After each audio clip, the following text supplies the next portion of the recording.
Hello all. In this video, we will see few more concepts of Spark. Basically, in this, we will go through what all execution environments are there.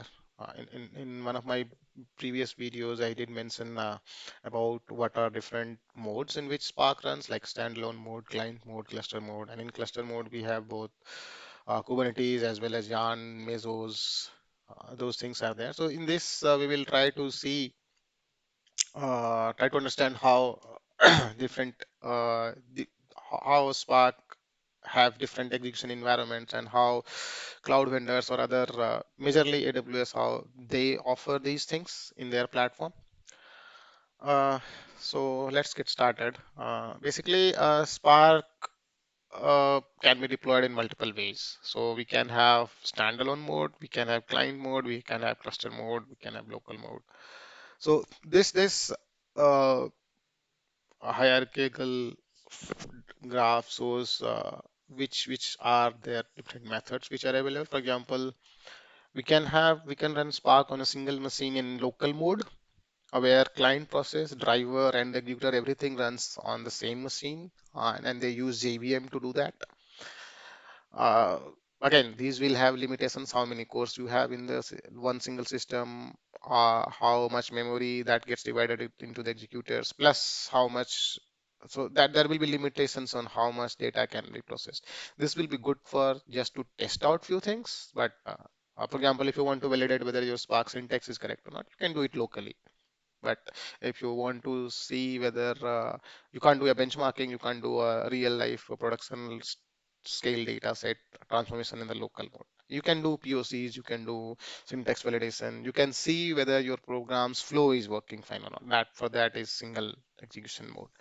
Then we have cluster mode, where cluster mode also has two different, sorry, when we use cluster deployment strategy, we can have two modes. One is client mode and one other one is cluster mode. So the major difference between client and cluster mode is uh, client mode, everything like client process and the driver both runs on the same client machine. For example, let's say you have a cluster. Let's say uh, talk about in a case where you have a cluster and you have a let's say an edge node. Edge node is how you directly connect. For example, in your enterprise setup, you will not your clusters will be sitting inside the company network, and from your laptop, if you try to connect that, you might not get access directly because it's in a restricted networking zone. So generally, there's a concept of edge nodes, which is a node which has internet access for other clients to connect to it, but that has a restricted permissions, or the inbound of the cluster only allows from those nodes, and those nodes are watched, monitored, and uh, they are hardened OSs that are running. So that edge node is there. So from if let's say if we want to connect to a Spark cluster using that edge node, so that edge node should have the client, right? Spark client that gets installed in that node. That client, if we run in client mode, the driver will get launched on that node itself. So when we say if we are running any for example, that driver which parses, which does the computer and the creates the diagraph and everything, will run on that particular node itself. There are certain cases where you might need that, but in general, it's better to go ahead with the cluster mode where the driver also runs on the cluster itself.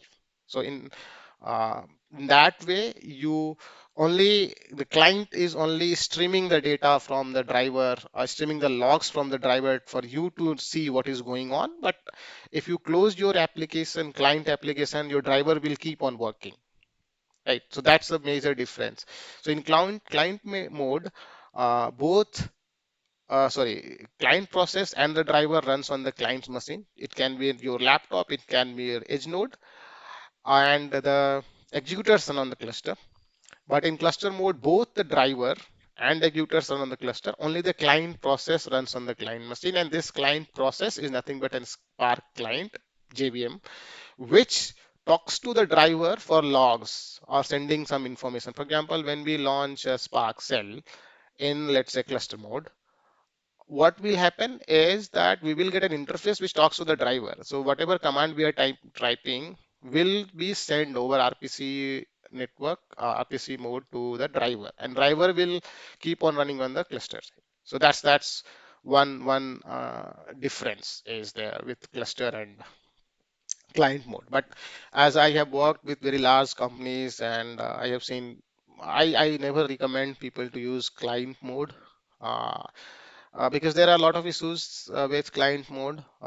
If let's say your executor dies, or let's say the process is not closed something happens on your system, it can affect the cluster as well. So it's better to use the cluster mode.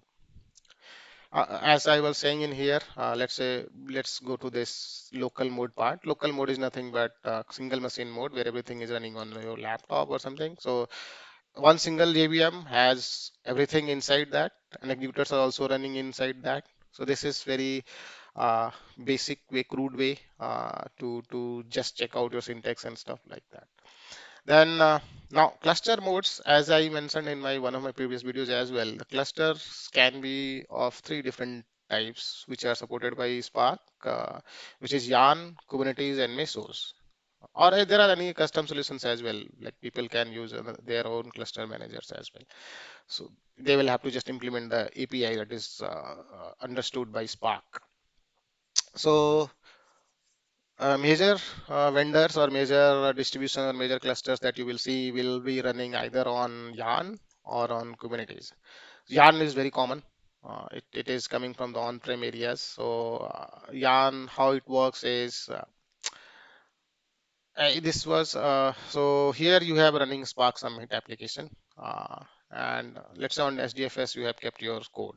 So this Spark Summit, you say that okay, read this code and send a request to a driver so that it can uh, sorry, it's connect to the cluster. So you say master is Yarn. The moment it says Yarn, it will talk to the Yarn resource manager. Then the resource manager, so the flow is see, 2A, 2B like that. So why it is 2A, 2B is because ideally it's one process of launching. The moment it connects to the resource manager first, it will get the driver itself. So it the Spark Summit talks to the resource manager, gets the driver on one of the nodes, and then when the driver is connected, driver will response, driver will ask resource manager, okay, I need executors, whatever executors you have asked. Then executors will come up on different nodes, and that is launched by resource manager itself. So resource manager will launch different executors. Executors registers themselves with the driver. Then driver will send tasks to these executors that okay, go ahead and do something. And if the task, let's say the task is to read data from SDFS, so these executors will retrieve data from SDFS. So that's how it works in Yarn environment. Uh, so cloud vendors like AWS offers EMR. So EMR is nothing but it's also uses a cluster approach. It has a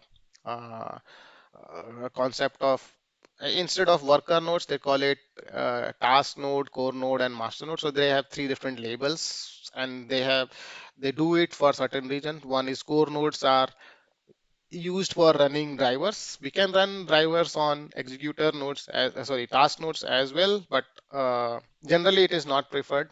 We should be launching everything on core nodes because it is controlled via a label, which is Yarn label that they have mentioned in the configuration of the Spark itself.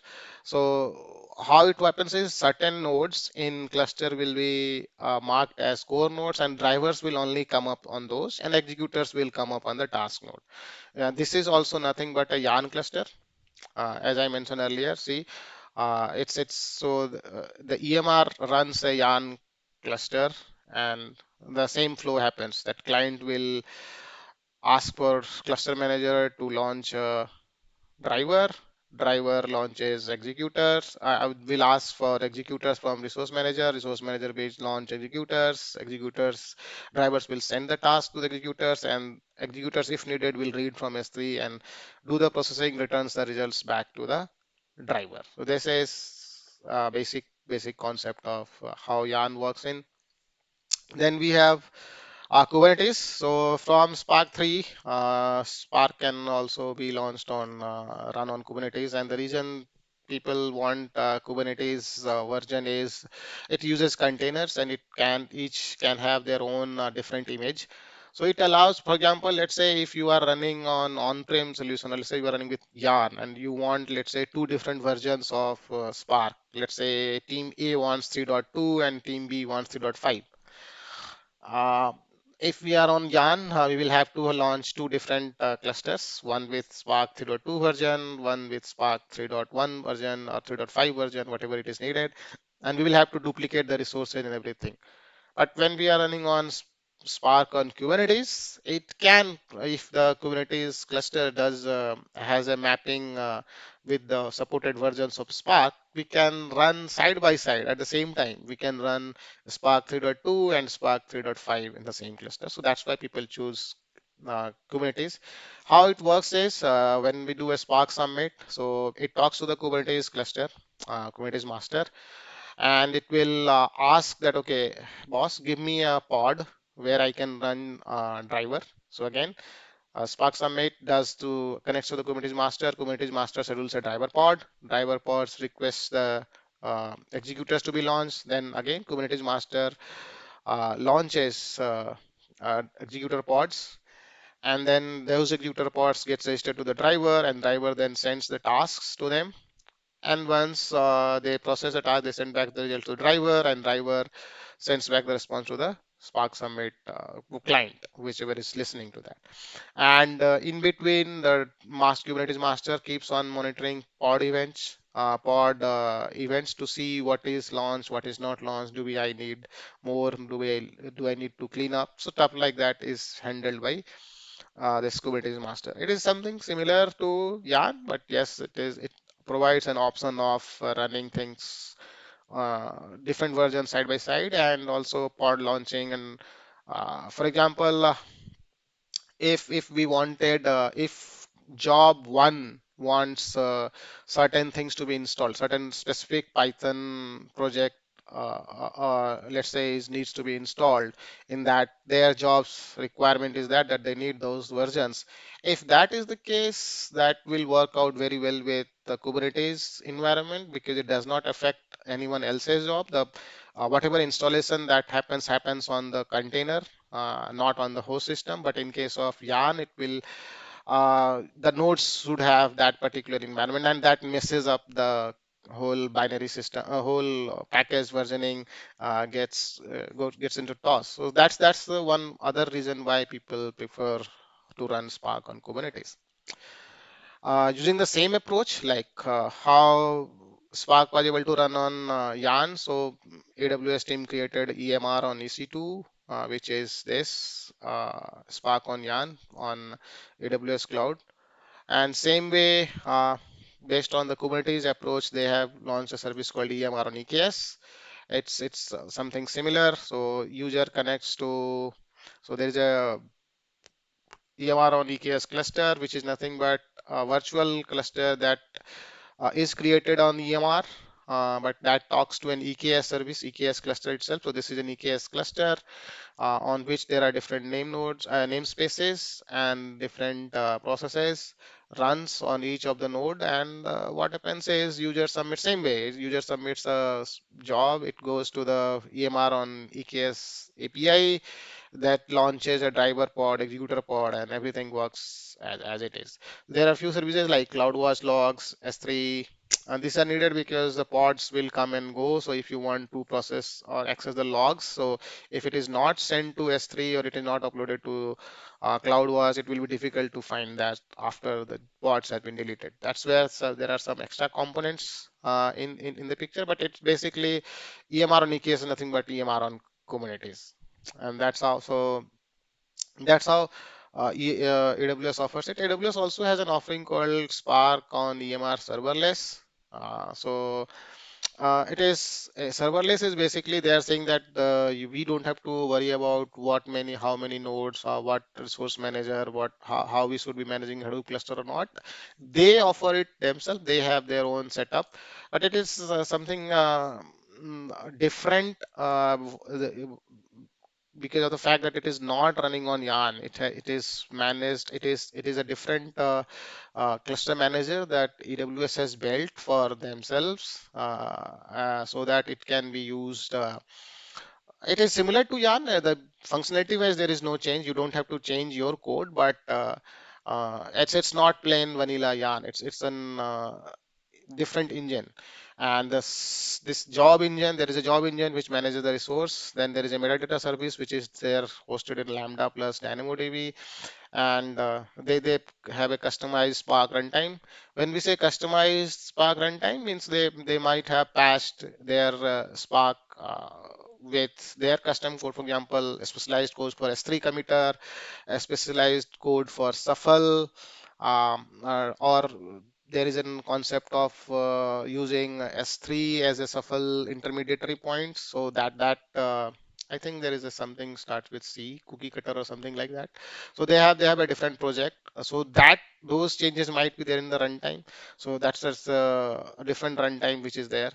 Generally, the APIs are compatible, but speeds at which these runs might not work if you use open source Spark. You will see a different runtime because these are highly optimized in for their use cases. Similarly, we have Spark on Databricks as well. So Databricks uses they also have a unified analytics platform for running Spark workloads. There also it is not uh, plain Yarn. So they have an instance manager, they have a resource manager, and then they have a cluster manager which creates and runs. So they have also something similar. But as I mentioned, we can have any cluster manager in the picture. So they have their own cluster manager which handles works for them. And let's say how we can connect with, let's say we have already set up the clusters and everything is running, how we can connect with Spark. So there are three different general ways through which we connect. One is Spark Shell, where we say we launch in Spark Shell command, and in there we can directly type in Scala code, or we can use a PySpark where we can directly type in Python code, and we have Spark SQL where we can type SQL and run queries. Uh, some vendors do offer notebooks as well. So notebook is nothing but an interactive way to execute Spark code. This is by Jupyter Lab. That's the company which uh, sorry, Jupyter Lab is a new platform on which we get the notebooks, but it's an enhanced version of the plain Jupyter itself. So yeah, those are different ways or execution environment that we get. So here, let's say there is a Zeppelin also, which is again a notebook kind of system where you get an interactive Zeppelin UI, then there's a Zeppelin server or a Libby interpreter, and then you can talk to Libby and connect with Libby. Libby is an interface for running Spark through REST APIs. So this is another setup. We will talk about these things in Spark ecosystem video that is planned that will come up. In that we will talk up what is Libby, what is Spark Connect, why we need that, and what is the production version of that should be used. So these as of now, this in the for this video, these were the things that I wanted to discuss. There are different Spark executed environments that we can use. Basically, it's to summarize, we can run Spark on single machine with a local mode. We can run on clusters with either uh, client mode or a cluster mode. And depending upon the cluster manager, we can have different ways of running it. One can be Yarn, Kubernetes, Mesos, or any custom manager. For example, AWS EMR uses its own, Databricks uses its own, and similarly, Google or Amazon, sorry, Azure might be using their own cluster manager. So cluster manager is something if it is implemented in and Spark understands it. The Spark would have the binaries. For example, the Spark code, if you look at the Spark open source, it has binaries for Yarn, Mesos, and Kubernetes. So if your company or your company's data platform team is building your own cluster manager, they will have binaries for that in the Spark code base as well. So that's how uh, we get to see different execution environments for Spark. We'll see you in the next video. Thanks.